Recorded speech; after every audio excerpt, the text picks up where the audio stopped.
Hello दोस्तों, आज हम हिंदी साहित्य में कर रहे हैं नई कविता और विभिन्नवाद। विभिन्नवादों के अंतर्गत मैं आपको करवाऊंगी मार्क्सवाद, मनोविश्लेषणवाद और अस्तित्ववाद।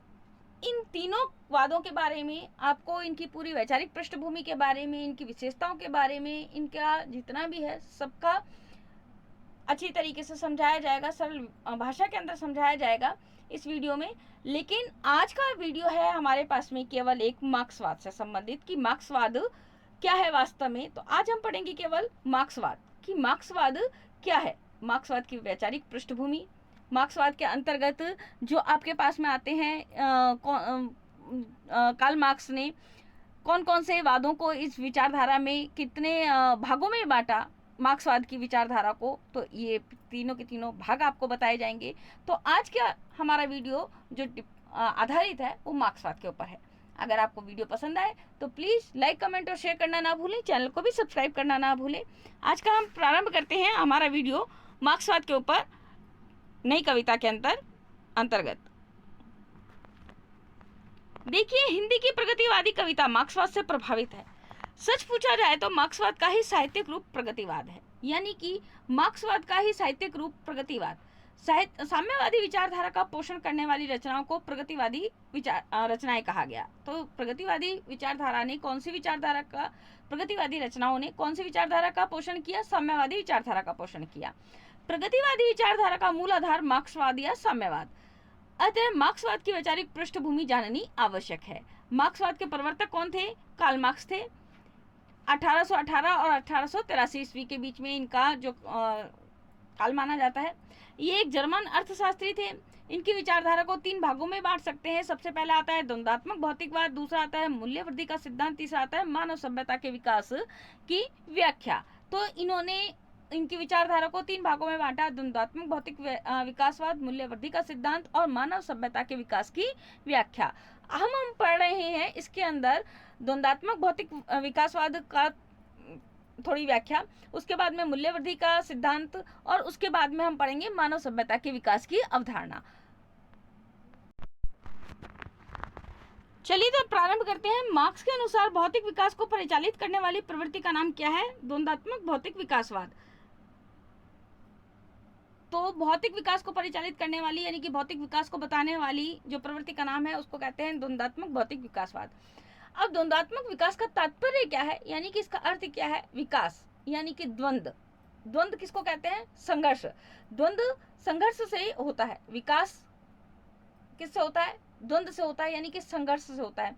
जब दो विरोधी शक्तियां यानी कि समाज के दो वर्गों में परस्पर संघर्ष होता है तो उससे एक तीसरी शक्ति का विकास होता है, और जब तीसरी का चौथी से संघर्ष होगा तब होगा पांचवी का विकास। तो यही है, दो विरोधी शक्तियों के संघर्ष से तीसरी शक्ति विकसित होती है। बाद में इस तीसरी का संघर्ष चौथी से होता है और उससे पांचवी शक्ति विकसित होती है। इसी क्रम से इस भौतिक जगत में नई नई शक्तियों का विकास होता रहता है। मार्क्सवाद के अनुसार सृष्टि का विकास इसी द्वंद्वात्मक भौतिक विकासवाद से हुआ है, इसलिए यह किसी अलौकिक सत्ता, आत्मा, परमात्मा, स्वर्ग, नरक आदि के अस्तित्व को स्वीकार नहीं करता। मूल्य वृद्धि के सिद्धांत की व्याख्या करते हुए मार्क्स ने बताया कि वस्तु की उत्पत्ति के कितने अंग? 4 अंग। वस्तु की उत्पत्ति के 4 अंग है। मार्क्स ने बताया मूल पदार्थ, स्थूल साधन, श्रमिक का श्रम और मूल्य वृद्धि, यानी कि वस्तु की उत्पत्ति इन 4 अंगों से होती है। मूल पदार्थ से होती है, स्थूल साधनों से होती है, श्रमिक का श्रम होता है और मूल्य वृद्धि होती है। पूंजीपतियों ने पूंजी के बल पर स्थूल साधनों अर्थात मशीनों एवं उपकरणों पर एकाधिकार कर लिया है। परिणामतः मूल पदार्थ से उत्पादित वस्तु जिसमें श्रमिकों का श्रम भी सम्मिलित है पूंजीपति को लाभ पहुंचाती है। पूंजीपति इसी पूंजी के बल पर श्रमिकों का शोषण करता है। स्पष्ट रूप से मार्क्स ने समाज के को दो वर्गों में विभक्त किया। एक शोषक वर्ग जिसको कहते हैं पूंजीपति, जमींदार, मिल मालिक, उद्योगपति। इसके अंदर ये सब समाहित हो जाते हैं। शोषक वर्ग में पूंजीपति भी, जमींदार भी, मिल मालिक, उद्योगपति भी। और शोषित वर्ग में कौन आएंगे? मजदूर आएगा, श्रमिक आएगा, किसान आएगा, गरीब आएगा। मार्क्सवाद शोषण का विरोध करता है, उसे शोषितों के प्रति सहानुभूति है और वह शोषण को समाप्त कर समाज में साम्यवादी व्यवस्था स्थापित करना चाहता है। तो ये हुआ है आपके पास में द्वंद्वात्मक भौतिक विकासवाद और मूल्यवर्धी का सिद्धांत। अब हम कर रहे हैं विश्व सभ्यता के विकास की व्याख्या भी मार्क्स ने इन्हीं दो वर्गों यानी कि शोषक और शोषित के आधार पर की है। मानव सभ्यता का समस्त इतिहास इन दो वर्गों के संघर्ष की गाथा है। इसे 4 कालों में बांटा जा सकता है। सबसे पहले है दास प्रथा, सामंती प्रथा, फिर पूंजीवादी व्यवस्था और फिर आती है साम्यवादी व्यवस्था। यानी कि जो दो वर्गों के संघर्ष की गाथा है, इसे भी 4 कालों में बांटा। दास प्रथा, फिर सामंती प्रथा, फिर पूंजीवादी व्यवस्था और फिर आती है साम्यवादी व्यवस्था। दास प्रथा क्या है? जिसमें श्रमिक के व्यक्तित्व, उसके श्रम, उत्पत्ति के साधनों एवं उत्पादन, इन चारों पर मालिक अर्थात शोषक का अधिकार हो। किसका अधिकार हो? दास प्रथा में श्रमिक के व्यक्तित्व पे, उसके श्रम पे, उत्पत्ति के साधनों एवं उत्पादन पर, इन चारों पर मालिक अर्थात शोषक का अधिकार हो। आगे चल करके सामंती प्रथा विकसित हुई, दास प्रथा का अंत हुआ, फिर सामंती प्रथा आई। उसके अंदर क्या हुआ? विकसित हुई, जिसमें दासत्व से तो मुक्ति दे दी गई, किंतु श्रम, साधन एवं उत्पादन, इन तीनों पर सामंत यानी कि शोषक का अधिकार रहा। दासत्व यानी कि दास प्रथा से अंत कर दिया गया, दास प्रथा का अंत कर दिया गया, लेकिन जो श्रमिक के श्रम था, साधन था और उत्पादन, इन तीनों पर किसका अधिकार रहा? शोषक का अधिकार रहा। तो कोई बहुत बड़ा परिवर्तन नहीं आया, केवल एक दासत्व का अंत किया गया। तीसरा युग आया पूंजीवादी व्यवस्था का आया, जिसमें मजदूर के व्यक्तित्व एवं उसके श्रम पर मालिक का अधिकार नहीं रहा, किंतु शेष दो, साधन एवं उत्पादन पर, यानी कि उसके श्रम पर मालिक का अधिकार नहीं रहा, किंतु शेष दो अर्थात साधन एवं उत्पादन पर शोषक का अधिकार बना रहा। मार्क्स की मान्यता है कि यद्यपि प्रथम व्यवस्था से दूसरी व्यवस्था एवं दूसरी व्यवस्था से तीसरी व्यवस्था बेहतर थी, तथापि मजदूरों को उत्पादन का पूरा लाभ तभी मिल पाता है जबकि उत्पादन के साधनों पर उनका अधिकार हो। यह व्यवस्था ऐसे समाज में संभव हो सकती है जिसमें मजदूरों का सत्ता पर अधिकार हो। कार्ल मार्क्स इस चौथी व्यवस्था को ही लागू करना चाहता था, जिसे उसने साम्यवादी व्यवस्था का नाम दिया। यही वह व्यवस्था है जिसमें श्रमिक को उसके परिश्रम का पूरा लाभ मिल सकता है। तो साम्यवादी व्यवस्था जो आती है वो आती है हमारे पास में लास्ट की चौथी अवस्था, जिसमें दास प्रथा पहली आ गई।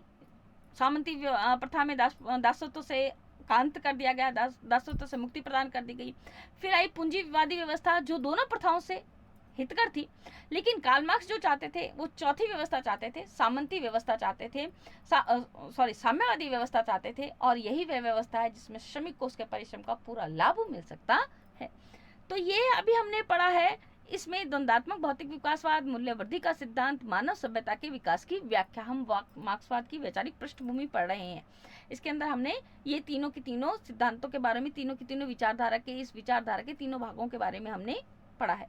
अब हम आगे चलते हैं, देखिए कि वास्तव में निष्कर्ष क्या निकलता है या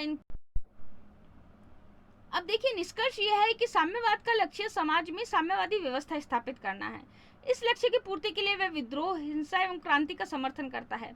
मार्क्सवाद में शोषितों को शोषकों के विरुद्ध संघर्ष करने के लिए प्रेरित एवं उत्तेजित किया गया है। मार्क्सवाद की मान्यताओं में प्रमुख है क्या क्या क्या है? देखिए, धर्म, ईश्वर एवं परलोक का विरोध करता है मार्क्सवाद। पूंजीपति वर्ग के प्रति घृणा का प्रचार करता है। शोषित वर्ग की दीनता एवं निर्धनता का चित्रण करते हुए उनके प्रति सहानुभूति दिखाता है। नारी का यथार्थ चित्रण करता है। हिंदी साहित्य में प्रगतिवादी चेतना का सूत्रपात छायावाद के समाप्ति काल अर्थात 1936 से हो गया।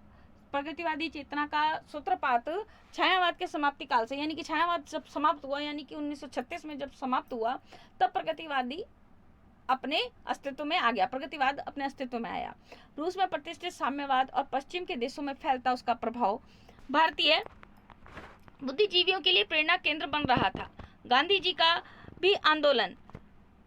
का आंदोलन भी देश के कुछ नवयुवकों एवं गर्म दिल के लोगों को नहीं भा रहा था। राजनीतिक दासता पूंजीवाद को बढ़ावा दे रही थी, जिसके विरुद्ध जनता में असंतोष था। जन सामान्य गरीबी, अशिक्षा, अपमान से त्रस्त था।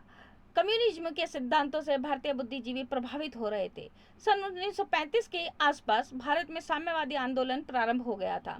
पेरिस में 1935 ईस्वी में प्रोग्रेसिव राइटर्स एसोसिएशन नामक अंतर्राष्ट्रीय संस्था का उदय हो चुका था, जिसकी एक शाखा सन 1936 में सज्जाद जहीर और डॉक्टर मुल्कराज आनंद के प्रयत्नों से भारत में स्थापित हुई और प्रगतिशील लेखक संघ की स्थापना भारत में हुई। यानी कि 1936 में देखिए आपके पास में सज्जाद जहीर और डॉक्टर मुल्कराज आनंद के प्रयत्नों से भारत में स्थापित हुई और प्रगतिशील लेखक संघ की स्थापना भारत में हुई थी 1936 में ही, जिसका पहला अधिवेशन लखनऊ में हुआ 1936 में प्रेमचंद की अध्यक्षता में संपन्न हुआ।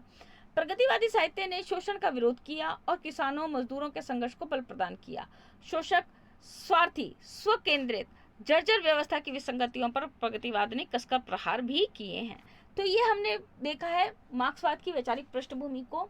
विभिन्न वादों में नई कविता के अंतर्गत मार्क्सवाद को आज हमने समझा है, जिसके अंतर्गत हमने द्वंद्वात्मक भौतिक विकासवाद, मूल्यवर्धी का सिद्धांत, मानव सभ्यता के विकास की व्याख्या को अच्छी तरह समझा।